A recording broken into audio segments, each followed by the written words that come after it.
Terima kasih Tuhan.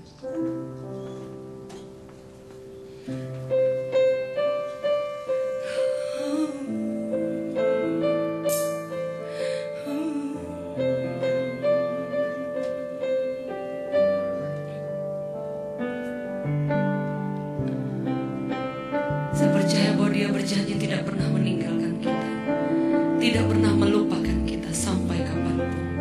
Amin.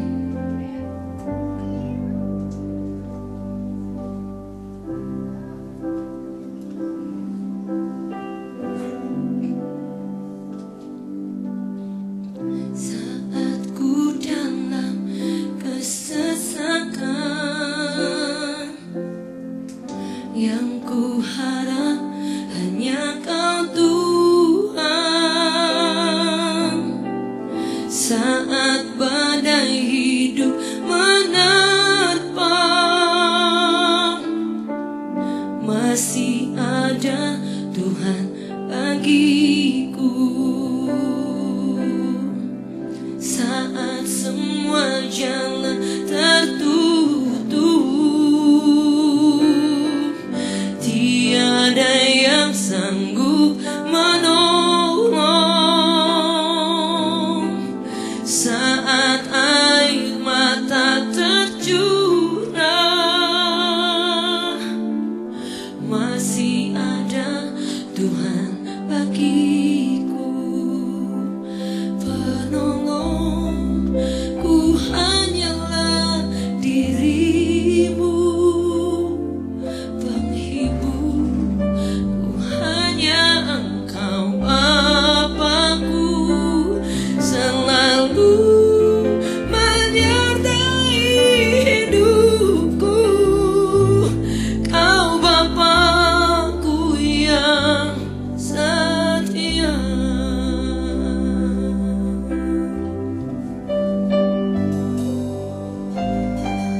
Saat ku dalam kesesakan, yang ku harap hanya Kau Tuhan. Saat badai hidup menerpa, masih ada Tuhan, masih ada Tuhan bagiku. Saat semua jalan tertutup, tiada yang sanggup menolong. Saat air mata tercurah, masih ada Tuhan, masih ada Tuhan bagiku.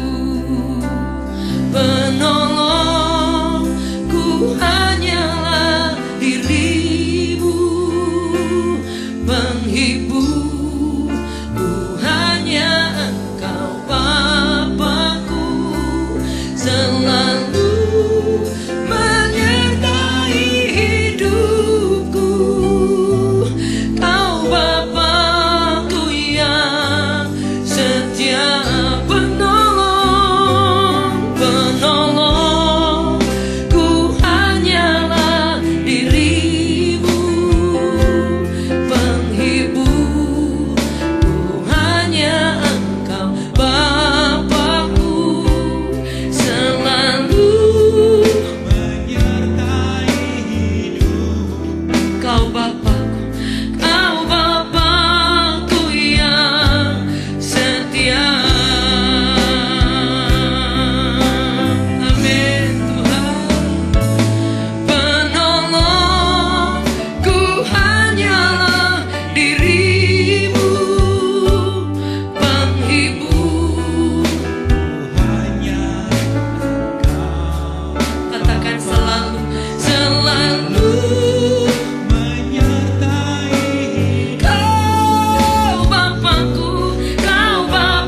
lagi, tidak pernah sekalipun melupakan kita.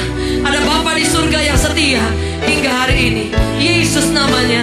Yang setuju boleh beri tepuk tangan yang dahsyat bagi Tuhan.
Tuhan pun mereka ada yang sakit, mereka juga dipulihkan. Tapi justru kalau anak Tuhan yang mengalami pertolongan Tuhan, kita akan kagum kepada Tuhan. Dan yang membuat saya kagum bukan ketika Tuhan menyembuhkan saya, tapi yang saya kagum ketika Tuhan menyertai saya. Ketika saya ada di bawah, di titik terendah, ketika orang lain tidak bisa menolong, ketika sepertinya saya berjalan sendiri, tapi di situ saya melihat ternyata Tuhan itu setia. Kesetiaan itu yang membuat saya kagum kepada Tuhan. Berapa di antara saudara sampai hari ini mengalami kesetiaan Tuhan? Sekali lagi boleh lambaikan tangan di hadapan Tuhan. Bahwa tidak ada Tuhan yang sama seperti Yesus. Amin saudara. Tidak ada yang sama seperti Dia. Berkat kita bisa dapat, kesehatan mungkin dengan kita bisa jaga makan dan yang lain olahraga. Tapi kesetiaan Tuhan yang berjalan bersama dengan kita ketika kita mengalami lembah-lembah yang di bawah, ketika kita mengalami masa-masa yang sulit dan kita tahu bahwa Tuhan itu tidak pernah meninggalkan. Itu yang membuat saya dan saudara kagum bahwa Yesus itu menyertai setiap kita. Dan sampai hari ini pun yang membuat saya kagum. Saya sedikit bersaksi tentang kebaikan Tuhan, tentang kasih setia Tuhan. Bahwa satu waktu saya sudah menjaga kesehatan, kemudian masih sakit saudara. Pada 2008 saya sempat sakit cukup lama, singkat kesaksian. Kondisi saya menurun cepat sekali. 2008 saya jaga kesehatan, Bapak Ibu makan cukup dijaga sekalipun tidak ketat sekali, tapi buat saya sudah lumayan dijaga saudara. Dan olahraga juga yang ringan saudara. Saya punya anak-anak, ada yang satunya udah kuliah, ada yang masih SD. Jadi saya pengen membesarkan anak dengan usia yang penuh, saya bilang. Jadi saya cukup jaga, saya melayani. Tapi suatu waktu saya sakit dan kemudian ya saya harus akui saya sakit, dan singkat kesaksian menjalani pengobatan di Jakarta dan kondisi menurun cepat sekali. Benjolan dari beberapa jadi banyak dalam waktu cepat, 15-an. Itu pun untuk diameter yang cukup lumayan saudara, belum yang sedang dan yang kecil. Dan itu kondisi terus menurun sampai suatu waktu sulit buat saya, badan kurus sekali saudara. Mami saya pernah bilang seperti tengkorak berjalan katanya. Dan kondisi terus menurun tidak baik. Sampai suatu saat saya kesulitan pakai hak yang tinggi saudara ya, harus sepatu yang datar dan sampai sulit untuk jalan. Di situ saya melihat bahwa saya tidak melihat Yesus berjalan bersama saya saudara. Saya tidak melihat kalau Tuhan itu bersama saya. Tapi dalam hati saya rasakan bahwa Yesus itu selalu menghibur saya. Tuhan itu ada bersama dengan saya. Itu yang membuat saya kuat sampai suatu waktu oleh anugerah dan kebaikan Tuhan. Dokter menyarankan saya untuk dibawa ke luar negeri, tapi saya masih bertahan di Jakarta. Buat saya hidup itu di tangan Tuhan. Tapi kalau dikasih kesempatan, ya nggak ada salahnya saudara. Ke dokter juga tidak berdosa. Tapi saya masih bertahan di Jakarta sampai suatu waktu kondisi menurun 2008. Dan akhirnya oleh kebaikan Tuhan saya dikasih kesempatan bisa berobat ke Cina dan ke Singapura. Itu pun tidak lepas dari dukungan dari teman-teman, khususnya Jeffrey S. Chandra. Saya tidak pernah pikir beliau dikasih hati oleh Tuhan untuk mendukung saya, dan saya tidak bisa membalas semua kebaikannya. Itu pun saya kaget, itu pun buat saya surprise, buat saya tidak pernah terpikir saudara. Saya bukan orang yang sering jalan sama dia. Paling kalau ketemu di pelayanan itu pun bisa setahun bisa dihitung saudara. Pasti ketemu di pelayanan dan bukan yang setiap hari sering hangout atau teman baik, enggak, biasa aja saudara. Tapi dia memberi semangat dukungan yang luar biasa dalam hidup saya dan keluarga kami. Dan singkat kesaksian, saya berangkat ke Cina dan Singapura. Dan sampai di sana, sebelum saya berangkat saya sudah berdoa kepada Tuhan, biar Tuhan semua yang paling baik yang Tuhan beri buat saya mencintai Tuhan. Saya tahu Tuhan tidak pernah memberi yang jahat, yang salah. Dan singkatnya, ketika masa-masa itu saya terus menaruh harap kepada Tuhan. Saya meminta kepada Tuhan, saya mempercayai mujizat masih terjadi sampai hari ini. Dan saya meminta sebagai anak, meminta kepada Bapa. Tapi saya tidak bisa mengatur Tuhan. Saya bilang semua yang terbaik yang Tuhan beri buat saya, itu yang akan saya terima. Dan saya percaya bahwa tidak ada yang tidak baik yang Tuhan beri, selalu baik. Sekalipun kelihatannya tidak baik, tapi saya tahu itu baik buat saya. Dan saya tahu kalau ketika saya menerima semua rancangannya dari Tuhan, Dia sanggup merubah yang tidak baik menjadi baik. Dan itu membuat saya semangat. Saya katakan apapun yang Tuhan beri buat saya, rancangan Tuhan yang sempurna, itu akan membuat saya mencintai Tuhan lebih di atas segalanya. Tidak akan membuat saya undur, tidak akan membuat saya berhenti menceritakan bahwa ada Tuhan yang saya sembah, Tuhan yang baik. Sehingga ketika berangkat ke Singapura dan Cina, dan dokter di sana katakan saya dirawat sebulan yang pertama, dan langsung menjalani beberapa tindakan operasi dan yang lain saudara, karena ada juga benjolan di belakang otak sini, di bawah otak ya, di spinal cord, di sumsum saudara di sininya. Dan kondisinya cukup sulit karena liver saya ada problem. Jadi kalau loading obat keras itu livernya akan rise juga penyakitnya saudara. Dan tekanan darah saya rendah, itu bisa bawahnya bisa 46-48, jadi lebih cenderung kolaps untuk cepat stroke. Menurut dokter, karena lidahnya sudah mulai pendek saudara. Dan di saat yang sama saya menjalani proses yang panjang, menjalani masa-masa yang sulit saudara. Kondisi terus menurun selama menjalani pengobatan. Sudah menjalani operasi beberapa kali dan pengobatan dari herbal dan yang lain saudara, tapi terus tidak baik. Sampai suatu waktu dokter katakan dari hasil yang PET scan terakhir dikatakan ada kanker nasofaring early. Jadi kanker nasofaring early, dan itu harus dijaga supaya tidak berkembang dan tidak, jadi masih awal, tapi itu menjadi penghalang untuk pengobatan. Sedangkan penyakit yang satu dikatakan, dokter katakan kamu kena penyakit Fujimoto. Di dunia ada 108 orang dan di tubuh kamu very very agresif. Sehingga kesulitan karena beberapa komplikasi di tubuh saya. Dan buat saya, kalau mendengar hasil dari semua dokter pasti akan kaget saudara. Tapi dalam hati saya tahu bahwa tidak ada satu rambut pun yang jatuh di luar kehendak Tuhan. Sehingga saya tahu bahwa apapun yang kita alami tidak pernah ada yang kebetulan, amin. Tidak ada pernah yang Tuhan iseng, tidak ada pernah rancangan Tuhan yang keliru. Sehingga saya tahu bahwa Tuhan tahu saya mengalami saat itu. Dan saya pun tetap menaruh harap saya kepada Tuhan. Dan tetap mengambil keputusan untuk tetap bersyukur, menjadikan Tuhan segala-galanya.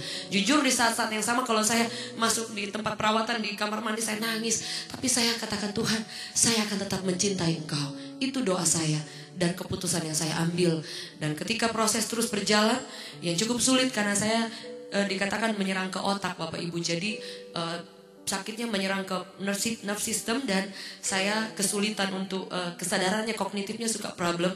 Jadi kadang tidak kenal orang, jadi kadang hilang kesadaran. Dan kalau seperti itu saya bisa nggak sadar kalau saya nggak pakai baju dan bisa jalan atau mau lari, dan itu sulit saudara. Saya punya anak perempuan besar, jadi waktu pengobatan di luar negeri dokter katakan bahwa disuruh pulang aja ke Jakarta karena kondisinya tidak baik, biar dekat dengan keluarga. Jadi saya dipulangkan ke Jakarta. Ada beberapa foto pengobatan, tapi ini salah satu diambil anak saya 2010. Dipulangkan ke Jakarta dengan kondisi menyerang ke otak dan kondisi yang bukan lebih baik. Tapi Bapak Ibu Saudara, saya pengen cerita sepanjang perjalanan di pesawat, hati saya tidak berhenti saudara. Saya tahu Yesus itu saudara. That must be God. Saya tahu itu Tuhan. Saya tidak melihat hasil. Saya pulang dengan kondisi yang mungkin secara hati dan jiwa ada saatnya kita capek, ada saatnya seperti mau give up saudara. Tapi hati saya selalu ada penghibur dan saya tahu itu Tuhan. Sehingga sepanjang perjalanan di pesawat, selama menjalani pengobatan juga di rumah sakit, selalu Tuhan kasih firman, saya catat atau saya rekam di handphone. Tuhan kasih lagu, saudara, seperti lagu yang saya nyanyikan. Itu lagu-lagu yang saya dapat ketika air mata sulit berhenti. Ketika saya ada dalam pengobatan, ketika mau dioperasi, ketika di masa-masa yang sulit dia menyerang ke otak, selalu dapat pujian yang itu membuat saya kagum. Tuhan, Engkau itu ada, tidak pernah tertidur, tidak pernah terlelap, penjaga Israel selalu menyertai kita. Amin saudara. Dia berjanji bahwa tidak pernah sedetik pun melupakan kita dan membiarkan kita. Apapun kondisi kita, apapun keadaan kita, masih ada Tuhan saudara. Dan itu yang membuat saya semangat. Saya pulang ke rumah dengan satu pengharapan bahwa Tuhan, aku akan tetap melayani Engkau sekalipun tidak di mimbar saudara. Tapi aku akan tetap menceritakan bahwa Tuhan yang saya sembah itu baik. Sampai di rumah ketemu anak-anak senang tidur satu kamar semuanya. Tapi kemudian saya mulai problem lagi, drop lagi, dan mulai sering histeris dan dipindahkan di kamar sendiri, dikurung saudara. Rumah itu pun dikunci selalu saudara, karena saya sering mau lari. Jadi dibawa ke mall juga, itu juga sering seperti itu. Bahkan waktu pengobatan di luar negeri saya pernah gak pakai baju, mau lari saudara. Tapi Tuhan tidak permalukan. Suami saya tuh padahal beda, harusnya lama kalau dari tempat saya dia turun beli makanan, beli gembok harusnya lama, tapi dia bisa pulang cepat. Dan begitu dia nyampe saudara, saya nggak pakai baju mau lari. Dan puji Tuhan ya, Tuhan tidak permalukan kata dokter. Dan ya saya tahu itu tangan Tuhan. Dan sampai menjalani pengobatan di Jakarta dan dikurung di rumah itu sulit Bapak Ibu. Saya punya anak perempuan, jadi akhirnya sekeluarga tahu. Mami saya pun tahu bahwa ternyata pulang dari rumah sakit di luar negeri pun kondisi semakin buruk. Dan itu membuat mereka khawatir saudara. Sehingga di saat-saat itu yang mungkin cukup sulit, karena ketika dikurung saya juga kadang-kadang gak percaya diri ya. Saya pikir apa saya gila atau gimana ya. Kadang-kadang mau down loh ibu-ibu. Kadang-kadang saya pikir aduh Tuhan kok saya seperti ini, saya melayani Tuhan loh. Dalam hati saya mungkin bisa ngomong seperti itu. Tapi saya selalu ingat dokter pernah bilang, yang paling pertama kamu ucapkan ketika kamu mengalami masa yang paling sulit, ucapkan thank you Jesus. Jadi saya berusaha, saya katakan saya tidak hebat saudara, tapi saya tahu kekuatan Tuhan dan saya berjuang berusaha. Sehingga yang kami selalu lakukan hanya menaikkan pujian, memberi penghormatan kepada Tuhan. Di saat-saat yang sama justru yang membuat saya mungkin kecapean, karena anak-anak saya bergantian sakit dalam waktu bersamaan. Yang kecil ususnya bocor, yang laki-laki saudara berkali-kali dirawat, berkali-kali kritis, virus memakan usus dan ususnya bocor, bolong, dan virus itu keluar menyerang organ yang lain dan berkali-kali kritis. Ketika saya tidak boleh capek, tidak boleh tidur larut malam, tidak boleh banyak pikiran. Tapi kalau anak kejang, anak dirawat dengan kondisi kritis, gak mungkin gak ada orang tua yang suami saya bilang udah kamu gak usah, tapi saya akan jaga. Jadi anak saya dirawat, saya ikut ke rumah sakit pakai masker karena lagi terapi, lagi treatment sayanya saudara. Dan tidak boleh kena banyak orang sakit saudara, ketemu orang sakit. Sekalipun penyakit saya tidak menular saat itu, tapi kondisi saya lagi direndahkan serendah-rendahnya daya tahan tubuhnya dan sedang mengalami treatment. Tapi saya tetap ikutin anak saya, tetap lihat anak saya dan cepat pulang. Dan di saat yang sama anak perempuan saya juga yang besar sakit dalam waktu yang cukup bersamaan. Saya tahu kalau ada bapak ibu yang bagi orang yang mengalami akan punya pandangan yang lain saudara. Di saat itu sulit buat saya saudara. Di saat itu saudara, anak perempuan saya yang besar sudah sakit di Jakarta, cuma kita gak ngeh. Suatu waktu dokter bilang kayaknya anak perempuan kamu ada kelainan sesuatu. Oh saya gak ngeh, saya lagi berobat. Dan sampai suatu waktu saya ajak anak saya, waktu dia bilang mama kita sudah lama tidak liburan. Oh iya, mama berobat terus, katanya sudah baik. Saya selalu bilang udah sembuh kok, berobat terus. Oh iya oke, ikut mama ke Singapura. Saya berobat, saya bilang biar jalan-jalan saudara. Tapi dia ikut saya berobat selama di rumah sakit. Dan saya cek di rumah sakit secara tidak sengaja waktu dia sakit. Dan kami cek di Singapura, di NUH, National University Hospital. Dan sampai di sana 3 dokter panggil saya dan dia katakan, your daughter have two problem, very very serious, and we don't have any good treatment for your daughter. Anak perempuan kamu ada sakit yang tidak bisa disembuhkan, hanya bisa ditahan dengan obat. Dan dikatakan sorry to say, itu sudah ada indikasi masuk ke jantung. Dan kalau ke jantung itu bisa tiba-tiba, jadi jantungnya bisa kejang gitu, rematik jantung. Dan bisa tiba-tiba ya, bisa tiba-tiba. Dan dia harus jujur di Singapura bahwa pasien yang saya pegang persis seperti anak kamu biasanya sudah develop to cancer karena sudah terlalu deep infectionnya dan sakitnya sudah terlalu dalam. Dan sorry to say, ujung dari ini pun akan ke sana dan dia pastikan sudah develop to cancer. Dia sebutkan jenis-jenisnya dan sampah pun penyakit ini akan ke sana. Harus menjalani treatment, biopsi dan segala macam. Anak saya berhenti sekolah 8 bulan. Saya tahu kalau ada ibu-ibu di tempat ini, hancur saudara hati saya. Saya panggil, saya bilang, dokter, I want to ask my husband, please explain. Dan dia tidak berpikir sampai sejauh itu saudara. Begitu dipanggil dia shock, kaget. Dan saya bilang sama anak saya di depan dokter, kamu pasti sembuh. Namanya Karen, kamu pasti sembuh. Dan dokter bilang, sorry di Singapura ibu, kalau dibilang tidak sembuh secara medis, ya memang tidak bisa sembuh. Kalau ibu bilang sembuh dan ternyata tidak sembuh, kita bisa dituntut. Tapi dia katakan, you have God, dikatakan. Nah saya bilang sama anak saya, ya kamu bisa sembuh, Tuhan akan menyembuhkan. Tapi anak saya tidak seperti langsung terima saudara. Dia shock, dia kaget saudara, karena dia berhenti sekolah. Dia berhenti sekolah dan dia down dan dia tidak bisa terima kondisinya saudara. Sehingga waktu menjalani pengobatan, treatment dan biopsi dan yang lain, dia bilang, ma aku capek ma, ke dokter jantung, dokter tulang, internis, dokter bedah, capek. Dan dia katakan, saya gak mau berobat lagi ma, aku capek. Mama dengar dokter ngomong apa? Tidak akan sembuh ma, seumur hidup. Saudara, ibu-ibu dengar itu, saya digang di rumah sakit dengan meneteskan air mata. Padahal saya kalau di depan keluarga bisa nahan gak nangis. Saya jalan, saya kejar dia. Saya bilang, dokter tolong biar dia mau menjalani pengobatan. Saudara, saya bilang, namanya Karen, mama tidak bisa jawab kenapa. Mama sakit, adik sakit, kamu juga sakit. Tapi satu ayat yang tiba-tiba saya bilang sama dia, Yohanes 13 ayat 7. Apa yang Tuhan perbuat? Firman Allah berkata, apa yang Tuhan perbuat? Dia bilang, apa yang ku perbuat?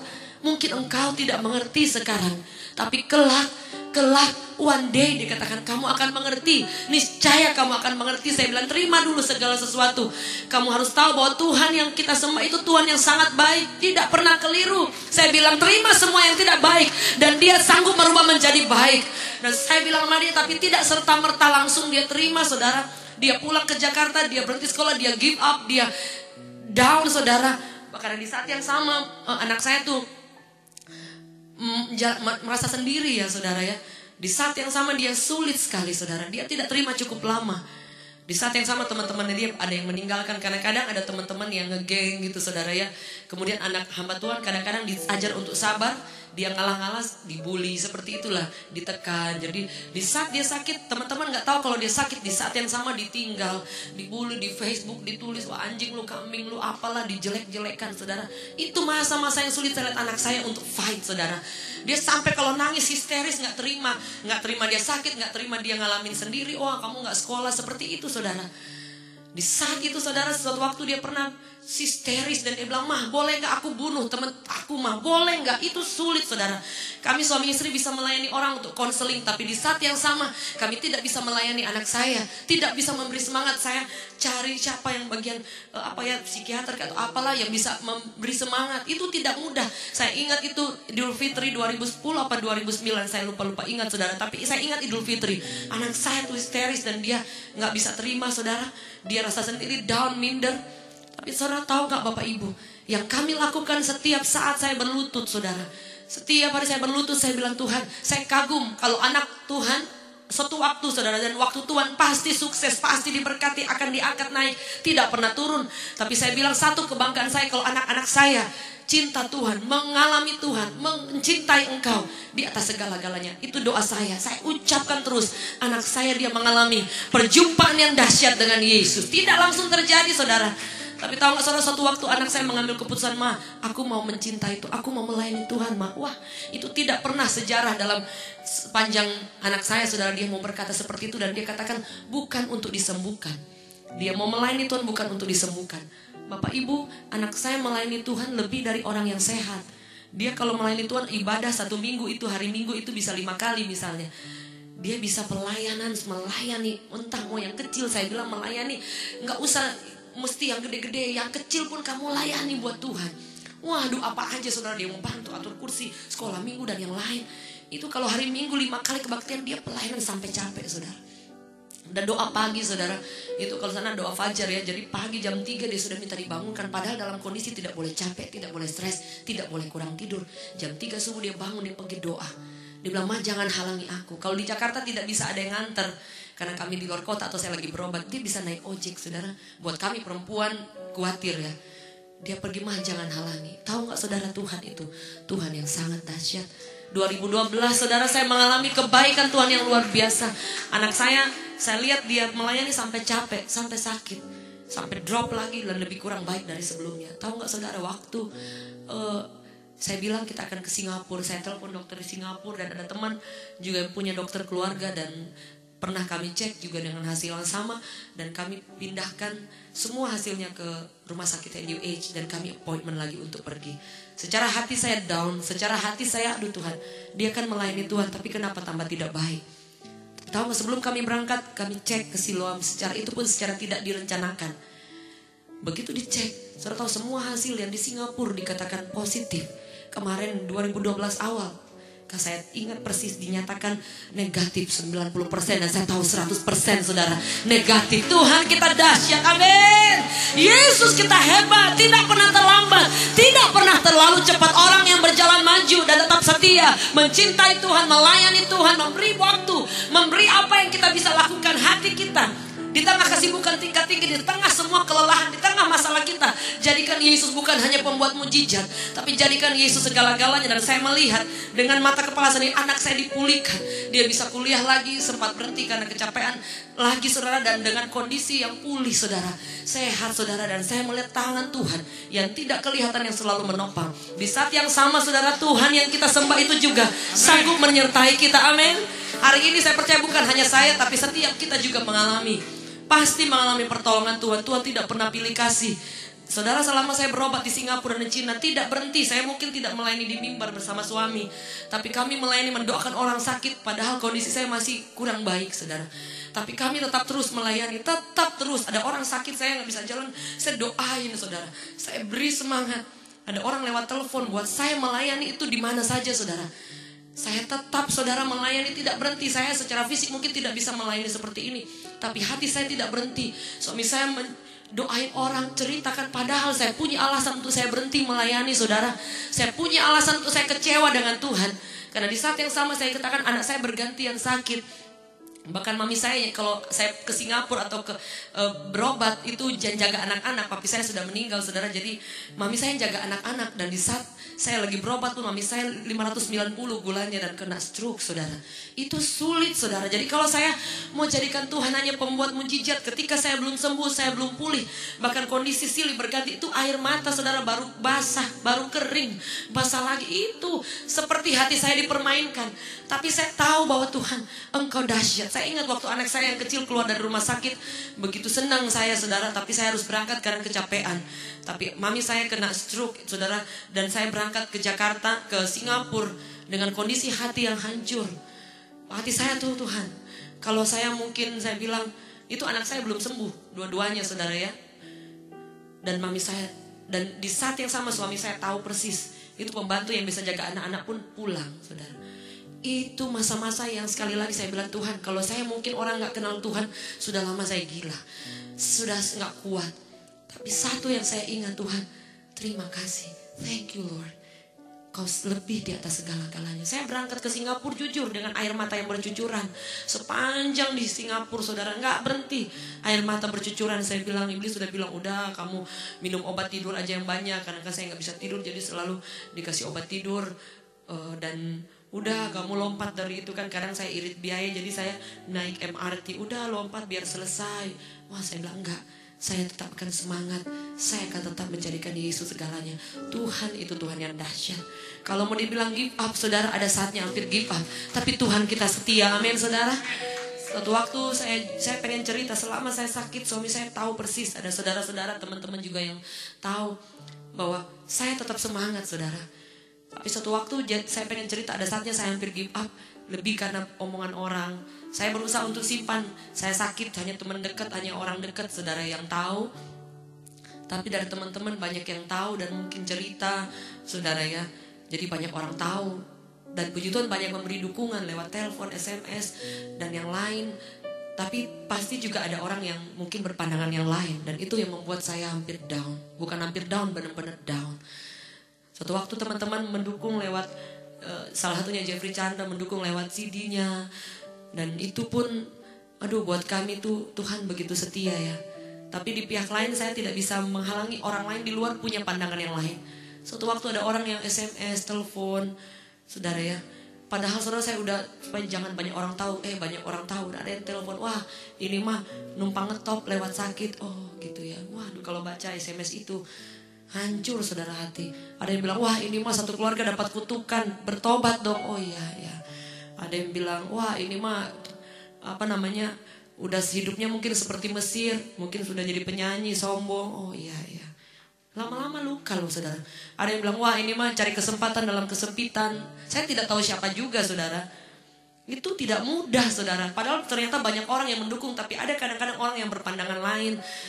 Apalagi karena mungkin teman-teman mendukung dan sering diumumkan. Padahal saya tuh tidak pernah minta sepeser pun. Tidak pernah, bahkan waktu ditolong pun saya bilang, aduh saya gak mau. Tapi mereka tulus saudara. Dan saya bilang, Tuhan saya takut orang salah ngerti. Buat saya paling hati-hati dengan uang saudara. Buat saya pelayanan itu bagi hidup saudara. Tapi teman-teman mendukung dengan tulus. Dan orang lain di luar menilai ada yang lain. Suatu waktu ada yang bilang, wah ini mah cari duit. Aduh saudara, kalau baca handphone, baca SMS, handphone saya ditarik sama suami saya. Tapi kadang suami saya handphonenya ditaruh dan saya baca, gemeteran saudara. Kalau bacanya, ada yang mungkin yang saya terpukul ketika ada orang yang minta nomor rekening. Diminta terus, dan suami saya bilang, aduh ada orang. Aduh saya bilang hati-hati kalau gak kenal. Karena kan sudah mulai ada nada miring. Terus saudara, begitu dikasih karena dipaksa, dia jawab, maaf cuma ngetes. Aduh saudara, itu tidak mudah. Memang berarti hamba Tuhan minta-minta. Aduh itu tidak mudah. Saya angkat telepon sambil bercucuran air mata. Saya bilang, Tuhan kalau saya mau komplain sama Tuhan, saya komplain. Saya tidak pernah expose. Kalau mau expose itu wartawan yang nongkrong di rumah, yang telepon gak berhenti. Bukan hanya wartawan rohani saudara. Itu wartawan sekuler pun, dari majalah Nyata, tabloid Nyata. Kalau saudara tahu di Indonesia ada tabloid selebriti. Saya bukan selebriti, tapi Krisdayanti dan yang lain-lain semua majalah selebriti. Itu mereka gak berhenti telepon sambil duduk di depan rumah. Saya mau ke Singapura karena kondisi drop. Dari insert pernah berapa kali telepon untuk dimuat di Pasca maupun di... Padahal saya bukan artis saudara, bukan artis sekuler saudara. Tapi saya gak mau karena nanti dikira numpang ngetop lagi. Jadi saya tidak mau. Itu wartawan rohani pun dipaksa-paksa baru saya mau cerita. Dan ada yang mereka muat sendiri. Jadi saya bilang sama Tuhan, kalau saya mau komplain dengan Tuhan, itu saya bisa komplain loh. Saya tidak pernah sebarkan, saya tidak pernah, bahkan saya ancam keluarga-keluarga gak usah ngomong. Tapi secara tidak semua tahu dan banyak orang tahu. Sekalipun saya tahu ternyata banyak memberi dukungan. Sebab itu saya mengucapkan terima kasih kalau ada Bapak Ibu yang pernah mendukung, mendoakan saudara yang saya tidak tahu. Hari ini saya mengucapkan terima kasih, Tuhan membalas semua kebaikannya. Tapi di saat yang sama saudara, saya down. Saya down karena omongan orang sehingga saya luka. Sehingga di saat itu saya tidak mau ketemu orang. Saya diam di rumah. Saya ingat 2010 saudara, itu air mata, mau senang, mau sukacita, mau susah, itu air mata terus mengalir. Bahkan di saat di situ saya depresi berat saudara. Saya tidak mau ngomong sama orang, tidak mau ngomong, padahal tidak marah. Dan itu sangat berbahaya karena dokter katakan saya depresi berat. Sampai titik-titik di mana saya bisa ngomong-ngomong sendiri saudara, bisa ketawa-ketawa sendiri, bisa nangis. Itu sulit karena saya down. Saya bilang selama saya sakit saya tidak pernah komplain, tidak pernah kecewa. Tapi begitu saya diputar balikan fakta, saya down sekali. Saya tidak mau ketemu orang Kristen, saya tidak mau ketemu banyak orang saudara. Dan saya jadi minder, gak percaya diri. Dan saya bilang, Tuhan selama saya sakit, susah-susahnya saya Tuhan saja yang tahu. Ketika anak sakit, ketika saya drop, ketika mami saya stroke, susah-susahnya saya Tuhan yang tahu. Dan kami tidak pernah minta sama orang pun. Itu pun karena Tuhan gerakkan. Itu pun saya buat kami berkat Tuhan. Sampai saya bilang sama suami, udah kita cari uang sendiri. Suami saya sampai jualan nasi kuning, jualan kue saudara. Dan saya bilang karena saya suka hobi yang lain, jahit saudara. Iya saya kita nggak usah terima lagi saya bilang. Padahal orang-orang tidak salah saudara. Saya bilang kita harus buktikan. Itu sampai saya down sekali saudara. Tapi di saat-saat itu saudara, Tuhan itu baik. Saya ada di saat-saat give up, benar-benar di titik terendah saudara. Tapi tahu gak saudara, Tuhan itu tidak pernah meninggalkan saudara. Kalau saya lihat seperti itu, saya lihat anak-anak saya. Bahkan mungkin yang down karena anak saya melihat saya ketawa, nangis. Saya ingat anak perempuan saya pas masuk kamar.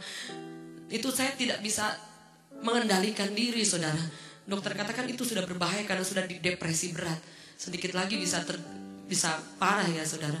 Jadi saya drop lagi sehingga suami saya bilang, itu kapan kamu bisa sembuh, anak-anak masih membutuhkan saudara. Itu sulit saudara. Sampai suatu waktu tidak ada yang dilakukan, tapi suami saya selalu putar lagu pujian penyembahan.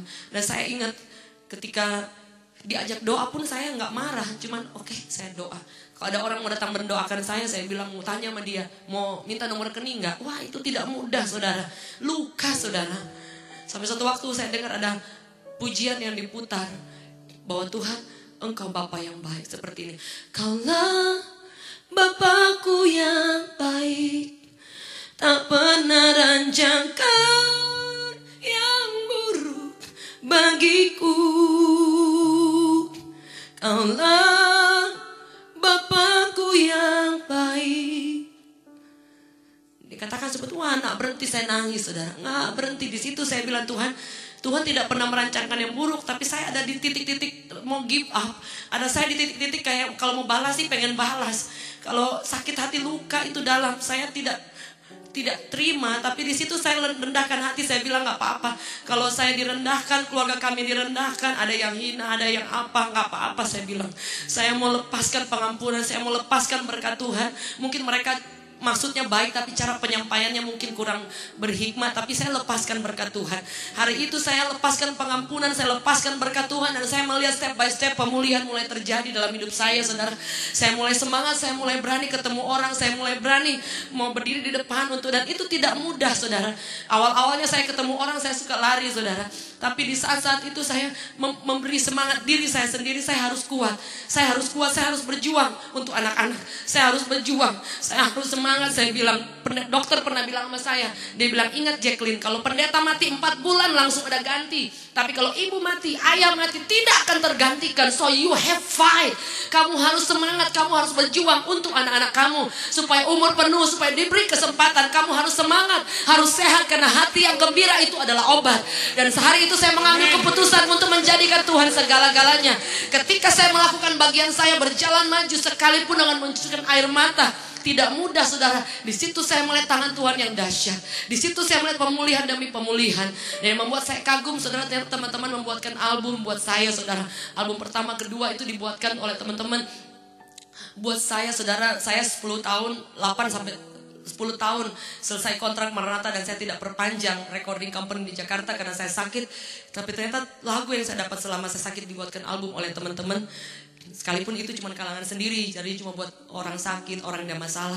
Tapi ternyata tahu kami dapat kabar ada banyak orang yang sakit, ada banyak orang yang ada masalah, dijamah, dikuatkan. Di situ saya tahu ternyata saya masih bisa melayani Tuhan saudara. Ketika saya berjalan maju, semangat, ternyata Tuhan memulihkan saya. Dan saya tahu sampai hari ini saya sembuh 100% saudara. Yesus kita dahsyat, amin saudara. Jadikan Tuhan segala-galanya. Berikan tepuk tangan yang dahsyat bagi Tuhan. Saya undang kita bangkit berdiri. Masih ada Tuhan saudara. Saya percaya apapun di depan kita, Dia masih bersama-sama dengan kita. Dan itu cukup buat setiap kita. Penolongku hanyalah diri.